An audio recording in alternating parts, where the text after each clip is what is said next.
Hi friends, मैं आज आपके साथ एक ऐसी रेसिपी शेयर कर रही हूँ जिस पर इंस्टाग्राम पे मेरे 1.7 मिलियन क्रॉस हो गए हैं। साथ ही साथ ये आपको वेट लॉस बहुत जल्दी देगा। मैं आपको चैलेंज देती हूँ 7 डेज़ का। आप 7 डेज़ का चैलेंज लीजिए, देखिए आपका जो वेट है कितनी जल्दी उतरता है। साथ ही आपको इंच लॉस में भी बहुत फ़ायदा होगा। तो चलिए शुरू करते हैं। यहाँ पर मैं ले रही हूँ 1 कटोरी ओट, यानी कि 200 ग्राम जितना, और उसको मैं धीमी धीमी गैस पर भून लूँगी जब तक कि इसका कलर ब्राउन नहीं हो जाए। तो अब इसका कलर ब्राउन हो चुका है। इसे ठंडा करके मैं एक मिक्सर के जार में डाल रही हूँ, और मिक्सर के जार में डालने के बाद मैं इसका एक बहुत बारीक पाउडर बना लूँगी।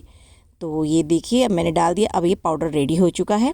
अब मैं यहाँ पे मैं एक कटोरी में ले रही हूँ 150 ग्राम पपीता, और इसमें जो मैंने ओट का पाउडर बनाया था ये मैं डाल रही हूँ 2 चम्मच। और 2 चम्मच ये डालने के बाद मैं 1 गिलास जितना ले रही हूँ पानी। 1 गिलास पानी इसमें ऐड करूँगी। अगर आप चाहते हैं इसमें आइस ऐड करना तो आइस ऐड कर सकते हैं। अब इसे मिक्सर जार में मैं पीस लूँगी, और बस रेडी हो गया है ये yummy and tasty tasty weight loss papaya smoothie.